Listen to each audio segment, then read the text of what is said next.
Welcome back to the Comical Engineers. Fun and Facts with LCTS. In part 3 of episode 6, we close out our series with Jay Moser, who shares how retirement turned into a new beginning with Moser and Moser Enterprises, a family-run venture born from his and his wife's shared passion for design, construction, and continuous learning. Jay also reflects on applying advanced project delivery principles beyond oil and gas, and ends with a Valentine's Day story that every engineer and husband will relate to. Let's get into it. Jay, that sounds a little bit like the charter for the new Moser Moser. Is that the? I might want to see the mission statement on it. I think you got that planned right out. Your discussion there seems like that's going to be what M&M's going to be like. So tell us a little bit about the path forward now that you're at this part looking to the future and what Moser is going to be. Yeah, well, I mean, Stan, I've been, I guess, acclimating over the last few months. So for those, I don't know, I mentioned it, but I retired from Shell on May 31st of this year. And it was an early retirement. I'm only 59 and a half, so I've got a few good years left. I didn't really plan on it, but was fortunate enough to get an early retirement. And that's allowed me the opportunity to kind of sit back and think about what do you want to do next. And so I've taken a few months here to kind of get my personal things in order, get my insurances and things that you don't think about needing to do, all that stuff checked off the list. And I'm ready to do a little bit more work. So I'll probably be,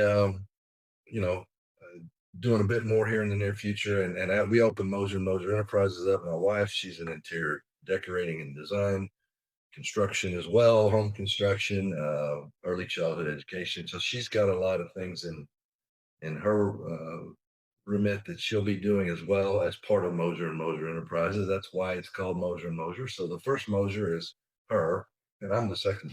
Gotcha. Yeah. So a new boss. This boss much tougher than my last one.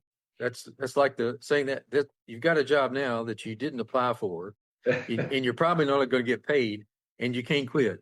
So that's the way that goes, right? Yeah, no, it's been a good opportunity. We have been kind of feeling our way around what to do and how to do it. And obviously this discussion we had today is, I have ambition about it. I have passion about it. I think we can do better. I think the industry can do a lot better than we're doing. And I think that will, at the end of the day, help the EPCs. It'll help the owners. It'll help, the vendors, the suppliers. It will help everyone.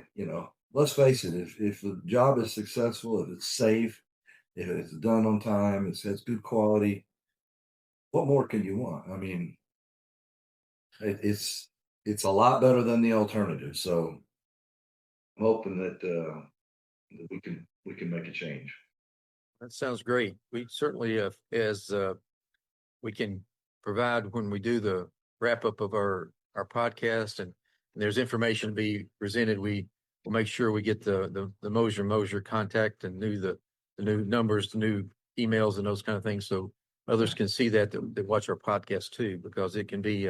And we also too, you may get a call from us one day, because that same aspect. We get requests for those subject matter experts all the time. Sometimes it's more on like you're talking about, the process side, the pure applications of the whatever chemical process we're looking with.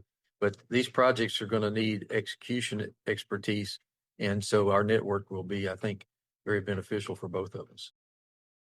Yeah, no doubt. And like I said, these principles aren't specific to, mega projects and industrial or whatever. I think this application doesn't matter what business line you're in. It could be building, it could be infrastructure, it could be energy, it could be chemicals, it could be anything. It's not necessarily something that has to be attuned to one organization or one business type. That's for sure, because this is fundamental project management. I built a wind farm, and I didn't know jack squat about a wind farm. All right, I built a wastewater plant. They say I'm a civil engineer, so I probably should have known about the crap part of it. But we had a good friend that worked with us there in Beaumont. He changed over and went over to the owner side, and his first assignment was a wind farm. We asked him, so what are you going to be doing? Are you just counting the revolutions, or what's up with that? And he just kind of did like that. But there's a lot more to it than doing that too. But I was always teased about being a civil engineer, and they'll say they're like everybody says, you just need to know the craft flows downhill, right? That's right, goes down.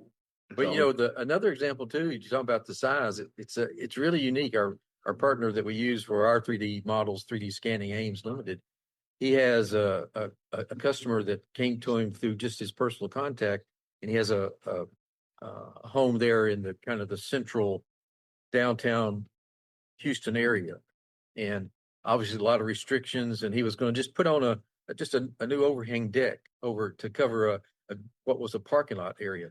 And he found out he was going to have to get an architect to design that and certify that to get the permits put in place. And it was going to cost like $3,500 to even talk to the architect. Well, Rajesh was able to scan that, provide him a certified 3D drawing for about $800. So it does have the applications of what we're talking about, whether it's small or large. And so that's right. Use the tools on the right side, right? That's right. I think we're at a good time, Eberhard. Right now it's just about got some. Yeah, it was well, one thing though. We will share the contact information for M&M Enterprise, of course, at the end, so that people who are interested can get in touch with you, Jay. They will though, like I did, they will look at your email address and scratch their head a little bit. Yeah. And say, well, what's up with the 4Js? Maybe you could just ease our minds and enlighten us. So yeah, it's been a kind of a long lasting thing. The places we live, we call it the 4J's house, because my wife's Jennifer, my son's Jacob, my daughter's JC, and I'm Jay, of course. So the 4J's living in the house, and I just hung with me. So I probably should have done something different than that. But actually, my wife's email is Moser and Moser at outlook.com. So she's got the one the company should have. Yeah. I was just curious, and I think that will clear it up for a lot of people when they look at it. Yeah, before we close out, do we have a funny story to share to justify the name Comical Engineers? I don't know. Do we got one, Stan? I do, but I've got to change the names to protect the innocent. So it's okay. There you go. I'll do that. I don't know why it came across that I was thinking about it. There's probably several reasons, but it was actually a holiday.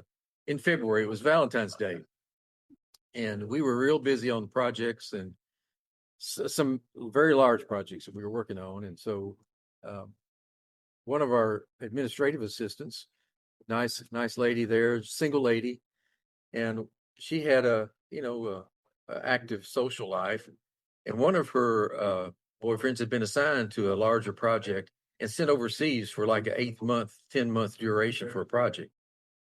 And so they were communicating electronically and that kind of stuff.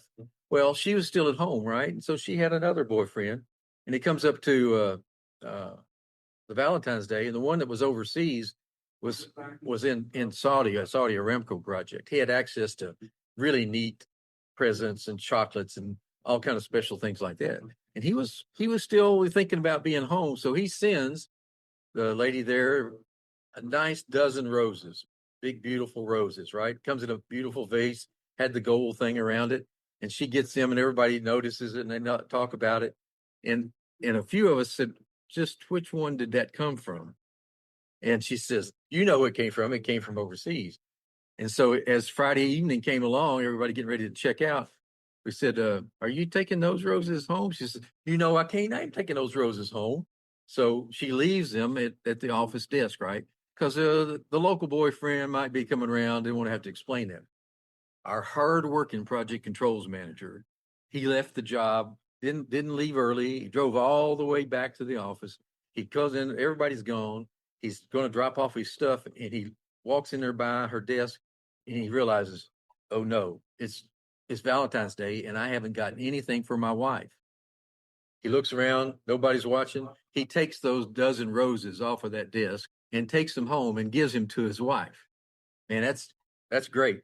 It was really great until Monday morning when the office came back together and those roses were gone.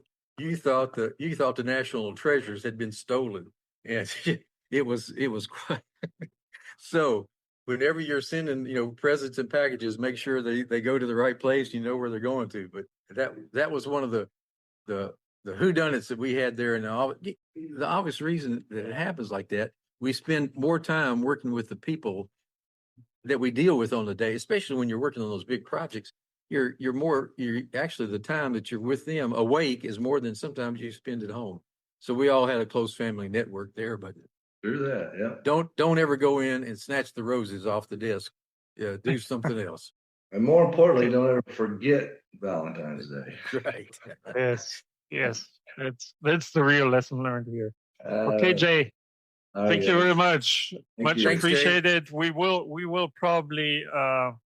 I can envision that we may ask for a follow-up to discuss a specific topic in more detail. As you said, in this forum now, we could just scratch the surface of many topics. But maybe in the future, we can pick one or two and dive more into them in detail. So Sure. Yeah, that'd be fine. appreciate you being available and talking to us. And hopefully we'll get a chance to work with Moser and Moser Enterprises in the future. Okay. All right, guys. Thank All you. right. Appreciate Thank it. you. Bye. Bye. That wraps up part 3 of episode 6 of The Comical Engineers, Fun and Facts with LCTS. A heartfelt thanks to Jay Moser for joining us across this 3-part series, and to our hosts, Eberhard, Lucke, and sspears, for another fun and insightful discussion. From lessons in leadership and change management to digital transformation and family entrepreneurship, Jay reminded us that great engineering isn't just about systems, it's about people. If you enjoyed this series, don't forget to like, follow, and subscribe. Until next time, keep learning, keep laughing, and keep engineering smarter.